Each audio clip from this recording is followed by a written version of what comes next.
lot going on around the paranormal community at the minute. I decided that I'm going to package it all together in a beautiful little video and deliver it to you guys and do all the homework so you don't have to. This might be a new little series that we do on the channel where every week we give the lowdown on some of the hot topics that have been going on around the paranormal community. And in today's video we've got the likes of Lee from Really Haunted being messaged by the devil. And things getting so bad for him that he has to go and sleep in his car. YouTube unfairly deleting paranormal channels without any reason whatsoever. And Caspersight opening up to Mindseed TV about who he is behind the reactor. So for our first story, we're going to be talking about Lee from Really Haunted, who uploaded a video on the 21st of February titled, "It's Happened Again, a Message from the Devil." Lee starts out the video by saying that he's incredibly tired, didn't get much sleep, and it's been one of the worst nights he's ever had in his haunted house. And to follow up on a part 1 that he did back at the end of 2022, he left his laptop open with a notepad in the hopes that the demonic spirit that is haunting him could leave him a little message. And to all our surprises, it did. Lee then comes down and transcribes the letter through Google Translate. Here is the original message that came through, and here is the translation. In the end of Lee's video, he says, Google Translate says, "We are and we are pure. I am not afraid that we love you. They did not hurt you. We know that. I have helped you in the best possible way. Do not be evil. The false god, Jesus, was evil because he killed him, and we worship him to create a lie by greed of his power, manipulate lies. Man is not true evil, love, false evil, remember, and all that is understanding." And your idea about what that means is about as good as mine, so we're going to move on to the next story. On the 20th of February, the paranormal community was entirely rocked when the Paranormal Files YouTube channel was unfairly deleted by YouTube. On a tweet that was sent out on the 20th of February, the Paranormal Files says, "At Team YouTube, and at YouTube creators, as you can see, hundreds of individuals on this platform can testify that I've never broken community guidelines and that I make safe content for everyone to enjoy. Please help restore my account. Just check tag, #justice for paranormal files." This was the first inkling that something was going down with the Paranormal Files YouTube channel. And in a blaze of absolute glory, that was so beautiful to see the paranormal community banded together with the #justice for the Paranormal Files. And with the likes of Mo Sagi, Twin Paranormal, Sam and Colby, Spirit Stalkers, The Fam, Haley Reese, Jasco, and many, many more tweeting YouTube, telling them that this is completely unjust and unfair. All of this support from fans and creators alike, they got the #justice for paranormal files trending on Twitter on the exact same day that the initial tweet was made. This forced YouTube's hand in looking into what had actually happened, and 2 days later, on the 22nd of February, the Paranormal Files tweeted, "We are back, baby. I'll be putting a video out soon on the channel to talk about what happened, and thank you all so much. Thank you at YouTube for allowing the community to continue to exist on the platform, and thank you all for the tweets, messages, and love." But it didn't stop there, as the support for the Paranormal Files kept flooding in on all platforms like Instagram, Facebook, Twitter, and YouTube. And with all of this attention going to the Paranormal Files channel, it actually worked as a benefit because the Paranormal Files YouTube channel saw a massive surge in subscribers. So it all worked out in the end. But it's left a lot of creators wondering and panicking about their potential safety and job security on the platform, as the Paranormal Files went 2 days without any income whatsoever, and he just woke up one morning, channel's gone. Hopefully YouTube can get this sorted and nothing like this will happen again. And with the amazing outcome of that story, we're going to move on to the third and final story. Now, everybody in the paranormal community knows Ben from Caspersight. He's one of our favourite comedians within the space, always delivering the funny reaction videos to anything paranormal. But who is Ben behind the reactor?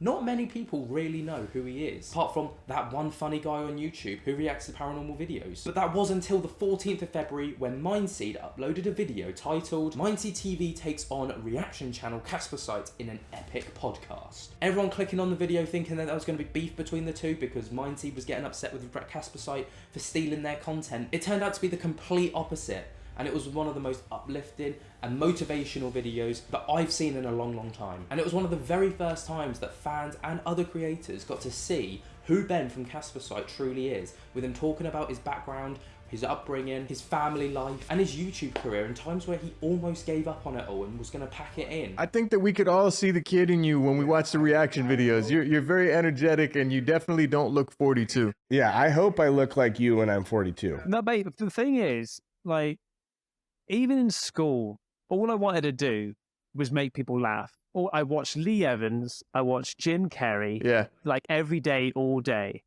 And even in school, my nickname was Jim.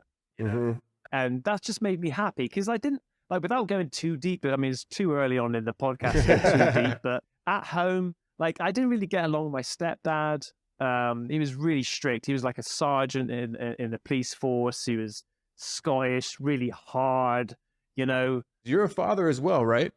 Yeah, father of two. Do you feel like because like you're a father now and then you grew up under that very militant strictness, do you feel like it kind of trickled down? Are you very militant as a father, or do you feel like you're more carefree now because of that? No. Oh man, it was tough at times. Like me and my brother. My brother actually got it worse than me. I hope you don't mind me saying this. I'm sure he doesn't, but he actually got it worse than me because he was older. Right. I was only 3 years old when he sort of took us on. You took a negative situation that you had growing up and you turned it into a positive. Well, I say that about my missus, mate. I mean, I wouldn't be where I am now without my missus. The amount of times that I thought, like, you know, when you're uploading, you know, every day, you're trying your ass off, you know, and then year after year, and you just think to yourself, this is not going anywhere, babe. You know, I'm wasting time, I'm wasting money, I'm wasting this. And she's like, no, keep on going. You've got something. Keep on going, you know? That's such an important person to have in your life. Absolutely. Because you know what, well, that second voice or third voice or fourth voice, depending on what you deal with in your own mind, will always be present. And you know, it's nice to have some, you know, let's take a second to shout out the girlfriends. Ben also takes his walls completely down and talks about online criticism and online hate, which is something that every creator on YouTube sadly has to experience. But Ben goes on to say that because he's such an uplifting guy and he just wants to make people smile, whenever he gets any form of criticism or hate, he takes it really personally. They're afraid of being judged in the public eye. Yeah. That's what mostly everyone is afraid of. Oh, yeah. You know, they're afraid of the trolls. They're afraid of the comments, and little do they know, half of these people that might be trolling you, telling you, hey, jump off a bridge, you're such a fucking idiot, is probably some 12-year-old sitting at home who doesn't have his parents around telling him what to do. You know that the minute you respond, they're like, got him, because that's what they're looking for. They're looking for a response. And the minute you respond, you're dumping gasoline on the fire, and deep down inside, all you really want to do is say, shut up, bitch. Yeah, man. But to be honest with you, and you know, I'm sure that you guys have filled this a lot more than me over time because of how successful you are and how big your channel is. But I was actually worried about potential hate, you know, as my channel was small, like getting bigger and things like that, because I'm okay with constructive criticism, but straight out, like, attacking you. Sometimes, like, it's not so bad anymore, but it used to hit me hard. And I used to really sort of over-evaluate it and like, you know, overthink it and just go, is that though? Is that me? Do I do that? But obviously that's not all that they talked about. So if you want to see the full video, I'll link it down below. Go and check it out on MindSea's channel. And that's it for the hot topics around the paranormal community over the past couple of weeks. What do you guys think on this video? I'd love to know your thoughts and opinions. Is this something you'd like to see weekly, where I kind of go over the hot topics around the paranormal community every single week? Or is it something that you're not too interested in? Let me know down in the comments below, and if you've got any stories that you want me to cover or you think that would be good for this video, either tweet me, DM us on Instagram or Facebook, you can email us, or drop it down in the comments and we'll take a look at the story. Thank you so much again, guys, and we'll speak to you later. Peace!